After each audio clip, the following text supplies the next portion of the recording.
नमस्ते मेरे 2 करोड़ टैक्स वासियों।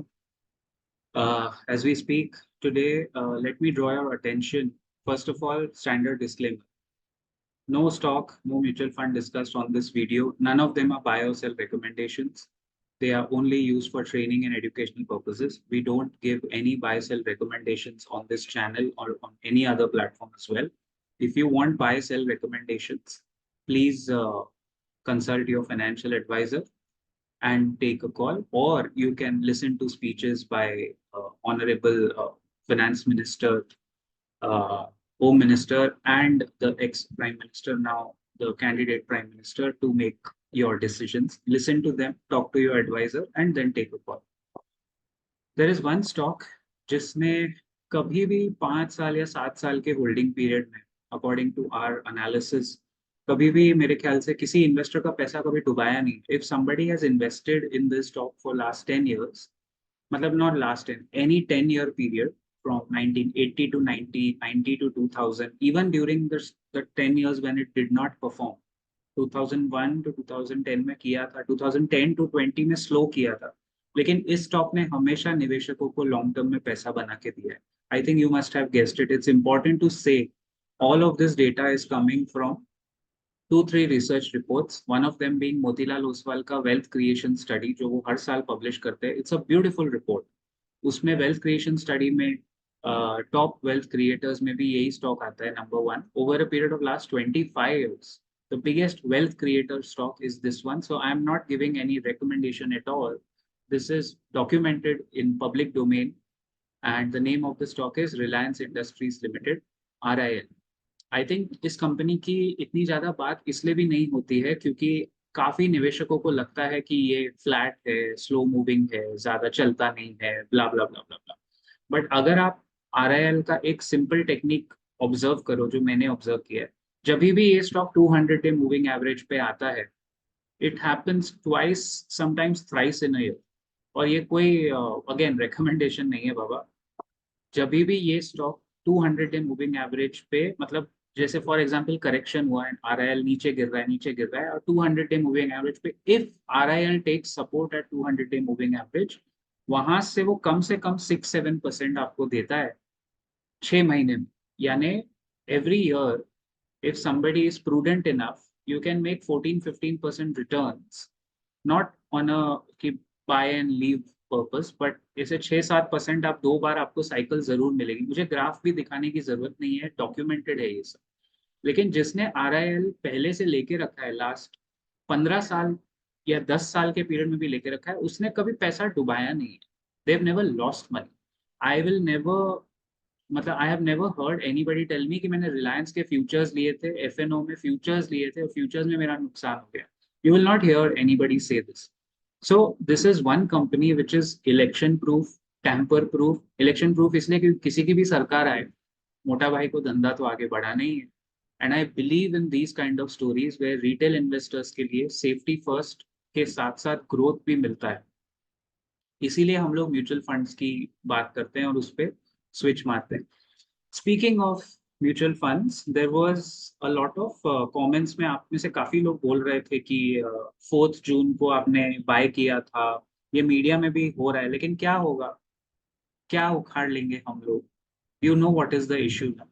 अ लॉट ऑफ पीपल, एक minute, a lot of people bought some mutual funds on 4th June before the cutoff time of 2:30 p.m. काफी लोगों ने सुबह जो गिरावट देखी 12 बजे के आसपास, lot of people bought into some good mutual funds. They wanted to take advantage of the fall.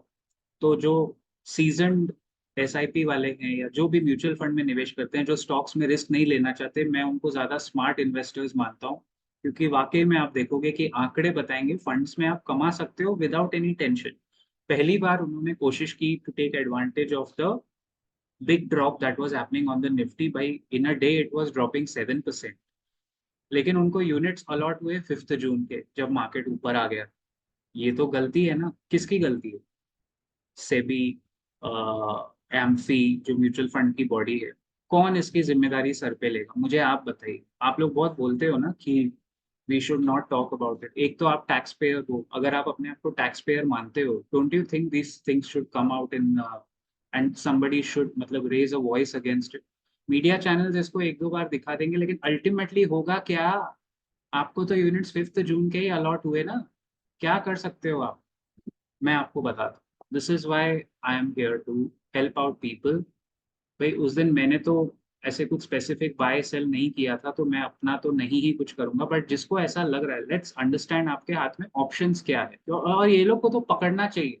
अरे पकड़ पकड़ के ये लोग को दिखाना चाहिए that how come they can take away जो यूनिट आपको अलॉट होने थे, वो कैसे 4 जून के हुए। बाकी इन्वेस्टर प्रोटेक्शन फंड होता किस लिए है? सेबी इन्वेस्टर प्रोटेक्शन फंड क्यों होता है? इन्हीं दिनों के लिए होता है ना। And it's a very simple logical point. Okay, I think, I hope you can see my screen. I'll share it again. Give me a moment. जो आपको लगता है you have a way to do it, and SEBI के लिए बहुत इज्जत है मेरे मन में यार, ऐसा मत बोलो। I have a lot of respect for the security and exchange bureau of India. I am sure they will take something. मेरे अलावा बहुत लोगों ने कंप्लेन किया होगा, तो वो कुछ ना कुछ तो करेंगे, क्यों नहीं करेंगे। एम्फी है, mutual fund association of mutual funds of India, उसके साथ भी हम लोग जिसको लग रहा है वो फाइल कर सकता है। Many mutual fund investors who wanted to take advantage of the market crash on 4th June by making value buying at lower levels were in for a rude shock as they were allotted units based on 5th June's prices. This is a clear-cut violation of all the SEBI mandated guidelines. यानी brokers या जिसकी भी ये गलती है, clearing corporation, मुझे नहीं पता किसकी गलती है, जिसकी भी ये गलती है, उस एसोसिएशन उस एंटिटी ने सेबी के खुद के गाइडलाइंस तोड़े हैं, तो ये सबसे पहले उनको पकड़ना चाहिए जिन्होंने तोड़ा है गाइडलाइन। और रिटेल इन्वेस्टर्स का ये तो क्लियर कट स्कैम है। This is a clear cut scam, इसमें तो कोई डाउट है ही नहीं कि ये हुआ है। काफी लोगों का नुकसान ही हो गया ना भाई। 7-9% ऊपर पकड़ा आपने, आप नीचे पकड़ना चाहते थे। This is a scam. अब ये बात हम दूर तलक जानी भी चाहिए। सो इसके लिए हम क्या कर सकते हैं? Let's cut the clutter. यहाँ तक हमने पढ़ लिया।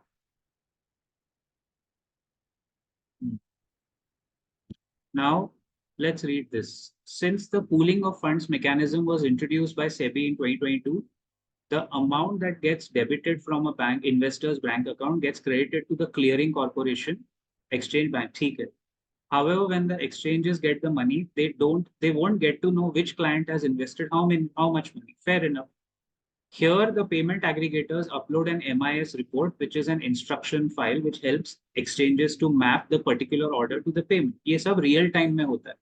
The BSE and National Stock Exchange (NSE) have internally kept the cutoff time for processing of payments at 2:30. ठीक है. Now what went wrong? अब ये तो कोई, this is not an excuse, हाँ boss. You are the fourth largest financial market in the world. You cannot have any excuses. June 4th was an unusually heavy volume day for the Indian capital markets. As per industry insiders, investment platforms handled record investments made by them in value terms. Okay, ये सब ज्ञानबाजी ज्यादा दिया है। Banks मतलब basically what they said is banks को issue हुए, थोड़े glitches हुए, वो सब ठीक है, बट उसमें हमारी गलती तो नहीं है ना। You are the system. when you make guidelines for investors, you are liable to provide them compensation. That is the least that the authorities can do. Now what's the solution? मेरा हमेशा solution oriented approach रहता है भाई। solution क्या है? Investment platforms say that once the invested money leaves their system, they have no visibility on the next payment process. We only get to know once units are allocated by the asset management companies. सब अपना अपना पलड़ा झाड़ रहे हैं, देख लिया आपने? यही है आपके सामने। सब अपना पलड़ा झाड़ रहे हैं। This report I am reading from moneycontrol.com, that is a source. हाँ, एक minute. Remedy for investors. Thank God. Thank you, Money Control, for giving us something. Now, watch carefully. According to SEBI regulations, in case of any NAV delay, the particular party that has defaulted will be liable for any compensation to investors. पढ़ा आप लोगों ने ठीक से? मैं repeat करता हूँ। According to SEBI regulations, जो बहुत अपने regulations का फा करते हैं ना, और बड़े बड़े लोगों के पीछे पड़ते नहीं है। डब्बा ट्रेडिंग बंद नहीं कर सके आज तक इंडिया में, और बड़ी बड़ी बातें करते हैं। इन्वेस्टर्स का तो मार काट ही हो रहा है सेबी के आंखों के नीचे। क्या कर लिया SEBI regulations? Can you compensate investors for this day? If you do, मैं मान जाऊंगा आप लोगों को। According to SEBI regulations, in case of any NAV delay, the particular party that has defaulted will be liable for compensation to investors. So who has defaulted? यही हमें पता लगा. हम लोग एक्टिविस्ट नहीं है, लेकिन हम लोग इन्वेस्टर्स हैं एंड टैक्स पेयर्स हैं. And it's high time that all of us taxpayers come together to form associations. Because नहीं तो ऐसे जो issues होंगे ना, ये आप 2 करोड़ टैक्स पेयर हो, आप किसी का वोट बैंक नहीं. You are nobody's vote bank. You are just going to run the country by giving 15% of the money for the central government. इसीलिए मेरे अंदर से ये सडनली निकल रहा है कि जब हम देश का 15% रेवेन्यू देते हैं, all tax payers 2 crore, why can't we just come together? Why do people shy away? और आप टैक्स ऐसे क्यों देते हो जैसे आपको फर्क नहीं पड़ता, या ऐसा आपको फर्क नहीं पड़ता है टैक्स भरने पे? You should be proud and you should be a part of this. At least you should be outspoken in this. Okay, one more thing. If anybody who's watching this, please like this video, like, share and subscribe. Help us reach out to the people. क्योंकि जो basically सरकारों का काम है वो हमें ही करना पड़ रहा है गरीबों को सपोर्ट करने का. तो प्लीज मुझे हेल्प कीजिए, आपने देखा हुआ है. और दूसरी बात, if there is a tax payers association in the country, just let me know. मुझे मेरे नॉलेज में तो नहीं दिखता है. अगर ऐसा कुछ है तो एक बार बता दीजिए. So we'll try and reach out and help people. Now, an executive at an investment platform said they are speaking to regulators on what happened and how they can amicably resolve the issue. Issue अब तक resolve नहीं हुआ क्योंकि किसकी गलती है वो पता चलेगा भी नहीं, वो पता नहीं क्या होगा. एक तरीका है, यही मैं आपको बताना चाह रहा था. ये लास्ट सेंटेंस सबसे ज्यादा इंपॉर्टेंट है, इसको मैं हाईलाइट कर देता हूँ. फॉर अग्रीव्ड इन्वेस्टर्स, यानी फॉर इन्वेस्टर्स जो परेशान है, जिनको लग रहा है कि उनका नुकसान हुआ, और ऑब्वियसली जिसने किया, इन्वेस्ट किया, उसका नुकसान तो हुआ ही है. The recourse would be to take up their concerns with the respective investment platform. या तो अपने इन्वेस्टमेंट प्लेटफॉर्म के जो कंज्यूमर रिड्रेसल फोरम पे लॉग इन करके कंप्लेंट डालिए. Either you can do that, I think you should do that. और a better way is SEBI का जो बहुत अच्छा ये सिस्टम है, सेबी कंप्लेंट्स रिड्रेसल सिस्टम, जिसको इन्होंने नाम बड़े अच्छे देते हैं. हमारे नाम बड़े, दर्शन छोटे, नाम बहुत अच्छे मिलते हैं योजनाओं के नाम. सेबी का complaints redressal system is SCORES. इसको ऑनलाइन ढूंढिए. It's an online platform that allows investors to file complaints against SEBI regulated entities. समझ में आया आपको? तो अगर आपको ऐसा लग रहा है कि आपका नुकसान हुआ है, दोनों जगह अपनी कंप्लेंट फाइल कीजिए. एक तो आपका जो ये इन्वेस्टमेंट प्लेटफॉर्म है, जैसे कौन सा होगा जहां से आपने म्यूचुअल फंड खरीदने की कोशिश की. It could be any one, I don't want to name them because वो क्लियर नहीं है कि किसके तरफ से ज्यादा मिसहैप या गलती हुई. बट जहां से आप निवेश करने की जो प्लेटफॉर्म है, जो ऐप है या वेबसाइट है, उसके कंज्यूमर फोरम में, कंज्यूमर ग्रीवेंस रिड्रेसल फोरम में, या कंज्यूमर कंप्लेंट फोरम में, वहां भी डालिए सेम कॉपी पेस्टेड कंप्लेंट. और ये स्कोर्स का जो सिस्टम है यहाँ भी डालिए. मैं आपको बता रहा हूँ कि मैंने हमेशा ये बात कही है, बी एन इंडियन फर्स्ट, और उसके बाद जाके किसी पॉलिटिकल पार्टी को सपोर्ट कीजिए. You should all have an opinion. नहीं तो आप 2 करोड़ जनता जो टैक्स भरते हो, आपकी कोई वैल्यू नहीं है. सीधी बात है. ये किसके साथ हुआ, किसका नुकसान? कोई पॉलिटिशियन का नुकसान हुआ है 4 या 5 जून को? नहीं हुआ. Stupid common man and retail investors, हमारे जैसे, हमारा ही नुकसान होता रहेगा अगर ये चीजें सॉल्व ना हुई तो. Let me know your thoughts. और आज शाम को आप आराम से देखिए स्वेरिंग इन सेरेमनी और इंडिया पाकिस्तान का T20 मैच, और सब भूल जाइए जो जो आपके साथ गलत हुआ, और सपोर्ट करते रहिए. लेकिन मैं सिर्फ एक चीज बोलूंगा, हमारे देश की आर्मी, नेवी और एयरफोर्स देश के लिए बनी है. They support the country. I think the least we can do as taxpayers is use that attitude for the country, by the country, with the country. अगले वीडियो में मिलते हैं. जय हिंद, जय महाराष्ट्र.